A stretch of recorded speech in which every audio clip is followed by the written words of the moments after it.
que chega a exemplos completamente chocantes e praticamente, do ponto de vista da nossa sofisticação ocidental contemporânea, são exemplos absurdos, chocantes, como Jesus disse: se é o teu olho que te faz tropeçar, arranca-o.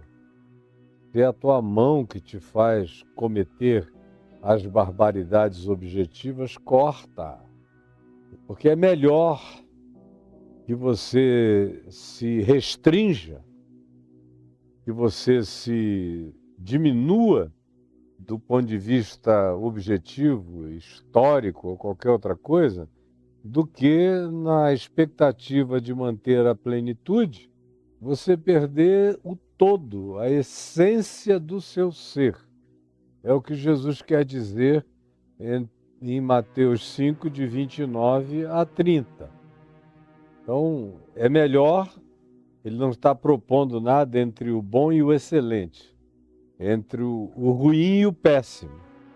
Então, quando a escolha é entre o ruim e o péssimo, então é melhor que você fique com o ruim do que com o péssimo.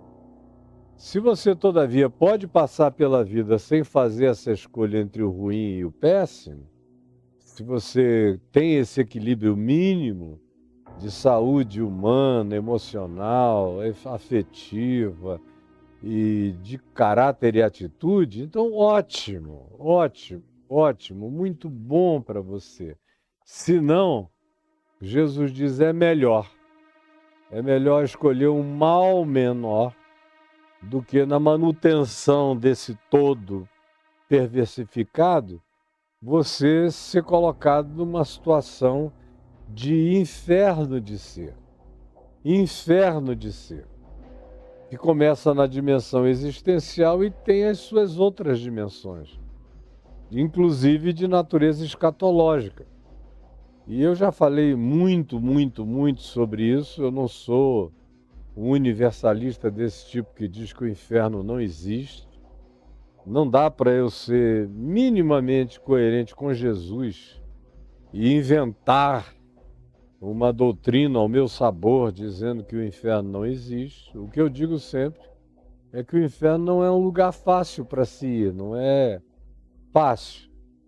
Não é algo que a gente vai assim de bobeira. É preciso ter determinações insistentes, persistentes, contínuas, perseverantes na prática do mal para a gente chegar aí, nesse lugar de inferno. O inferno existencial é muito mais simples. A culpa o produz, as nossas crises variadas, para quem ainda tem um mínimo de consciência, viva e ativa. Tem outras pessoas que perderam a consciência, gente que cauterizou a consciência, praticou tanto a mesma coisa, que o cauterizador cauterizou a consciência da pessoa. E uma vez cauterizado, você não sente mais nada. Naquele lugar matam-se as terminações nervosas. Aí você perde a sensibilidade. Perde. Como tem milhares que perderam a sensibilidade de consciência, são só androides de carne, bonecos de comportamento programado, como Paulo diz, são mortos-vivos, como Jesus disse, são mortos fazendo tarefas, inclusive de sepultar seus próprios mortos, mas não passa disso. Ou como Paulo diz aos Coríntios, são bonecos de carne, mas não são seres com consciência, de natureza alguma. Eles têm apenas certezas de punições morais e legais.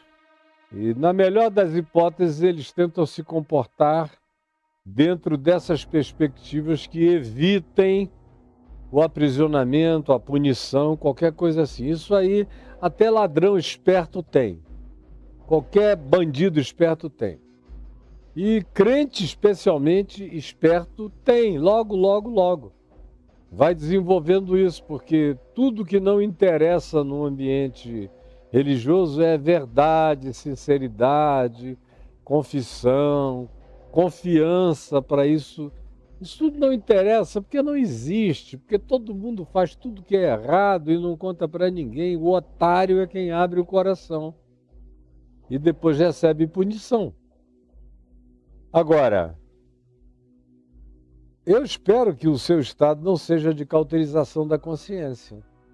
Graças a Deus, a minha nunca esteve cauterizada. Ela sempre esteve viva e cada dia está mais viva. Portanto, eu dizia, não dá para eu ter um mínimo de coerência com Jesus, que falou do inferno, não do inferno de vocês.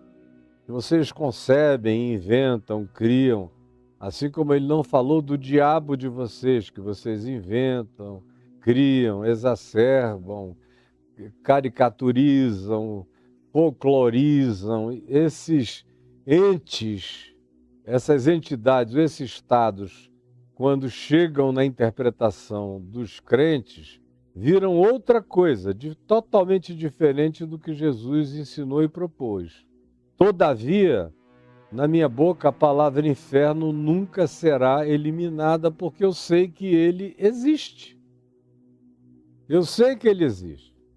E eu sei que um dia o inferno terá fim. Como Jesus várias vezes disse, não sairá dali até que. Não sairá dali até que. A experiência é de qualidade eterna, mas a duração tem realidades terminais. Porque eternidade é uma qualificação, não é uma medição de tempo. Então, o inferno eterno é, todavia, ainda temporal. Por isso é que o Apocalipse diz que o inferno, o falso profeta, serão jogados no lago de fogo, cairão em extinção. É o que diz o último texto, o último livro da Bíblia, termina com a extinção do falso profeta, de todo mentiroso em nome de Deus, do anticristo, da besta, do inferno, dessa maldade toda, cai em estado de extinção. Nisso eu creio. Agora, não é por causa disso que o inferno não exista. E o existencial eu já o provei diversas vezes e eu digo a você, para quem nunca o conheceu, tendo consciência, porque ele se torna poderoso e só se torna poderoso para quem o experimenta tendo consciência, nessa existência. Agora, quem não tem mais consciência, quem foi cauterizado, vive no inferno, faz pé no inferno, bate bola no inferno e chama a miséria de meu amor, a desgraça de minha vida, e vai em frente. E aí, cada um é cada um, você decide quem você quer ser e como você quer viver. Mas Jesus disse, é melhor você se desplenificar se a causa for não perder a plenitude essencial do seu ser. Olha bem o que Jesus disse, vale a pena você se desplenificar no espaço-tempo se a causa, se a boa razão for você não se desplenificar na essência eterna do seu ser. Guarde isso, parece só uma frase, mas não é. Os sábios e que vão se tornando entendidos sabem que não tem uma frase minha que seja uma bobagem jogada ao vento. Tudo tem começo, meio, fim e muito, muito significado.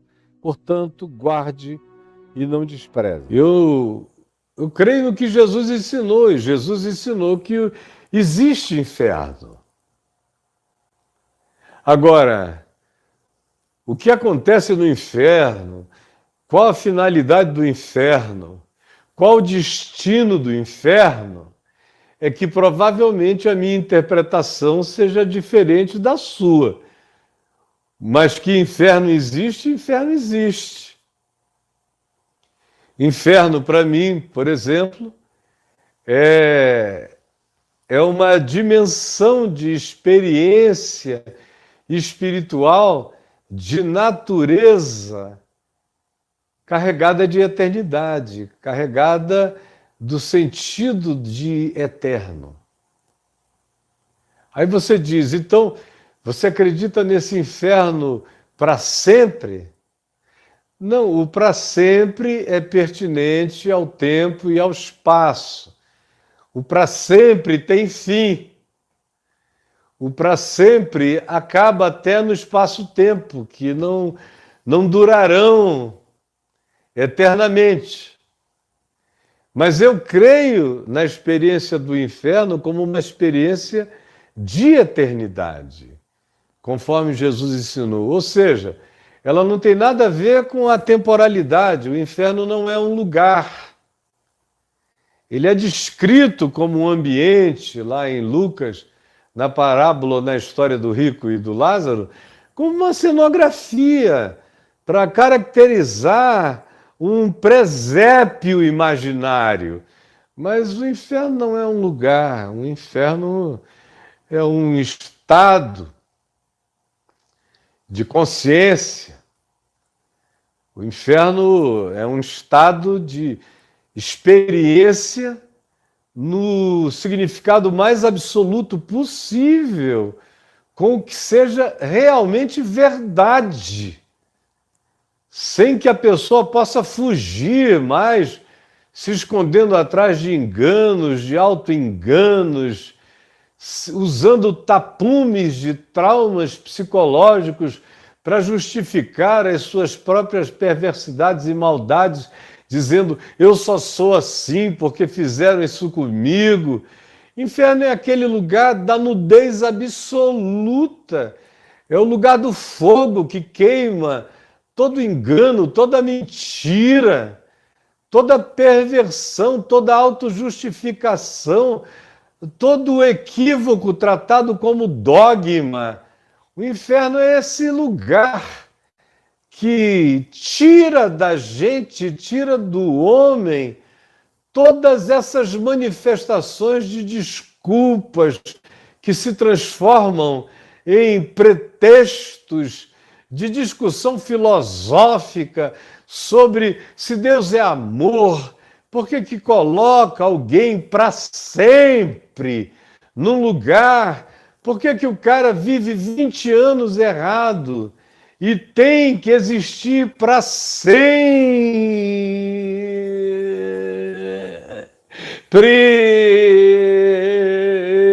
pagando? Se o universo tem 14 bilhões e 500 milhões de anos e ele não é eterno, o pobre do homem que viveu 25 anos fazendo bobagem vai ficar eternamente, como se o eternamente fosse um tempo sem fim. O suicida que não aguentou uma angústia desesperadora e deu um tiro na cabeça ou pulou da janela, vai ficar para sempre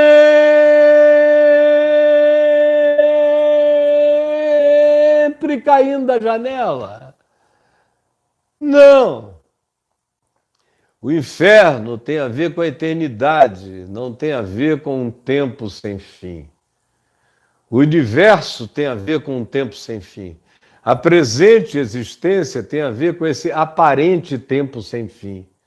Mas o próprio universo está em estado de expansão entrópica. À medida que ele se expande, ele também perde energia. A segunda lei da termodinâmica, ele vai perdendo. Então, nem eterno ele é. O universo tem fim. Vai chegar uma hora, dentro de bilhões e bilhões de anos, que o universo vai congelar, vai frisar. Até o universo, portanto, tudo no espaço-tempo termina. Agora, a eternidade não tem absolutamente nada a ver com espaço-tempo. A eternidade é o não espaço-tempo. É o não, é atemporal. A eternidade não tem nada a ver com 30 trilhões de anos. A eternidade tem a ver com menos do que um átimo de segundo. A eternidade é feita dos impactos absolutos esmagando o próprio tempo e levando a consciência a um discernimento esmagador, praticamente absoluto. Eu não digo absoluto porque absoluto só Deus tem consciência absoluta. Toda criatura tem consciência relativa, mas na relatividade do que seja possível em cada criatura, cada um é levado ao extremo do possível, daquilo que seja a compreensão daquele ser. Isso, gente, não precisa de milênios, nem trilênios, nem bilhões de anos. Cabe num instante. Um instante, é um loop. É um loop. Cabe num instante. A dor de trilhões de vidas cabe num instante. A dor de todos os pecados de uma existência inteira cabe num instante. Mas o inferno existe, cabe num instante eterno. O inferno existe e cabe num instante eterno. Você sabe disso, eu sei disso. Quantas experiências do inferno eu já tive na vida que couberam num instante eterno? Quantos? Quantos infernos, quantas angústias, quanta vontade de morrer, quanta certeza de juízo, de erro absoluto já me visitou ao coração no espaço de um instante. O próprio inferno, a vida inteira passando na cabeça e você olhando e dizendo o que eu fiz. O arrependimento é uma introdução da gente no próprio inferno, que traz essa exposição do ser a essa consciência total. Não tem a ver com perpetuidade, tem a ver com revelação eterna, que cabe no que a gente chama de instantaneidade.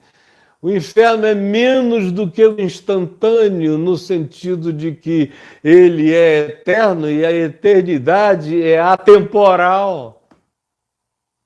Mas o inferno existe.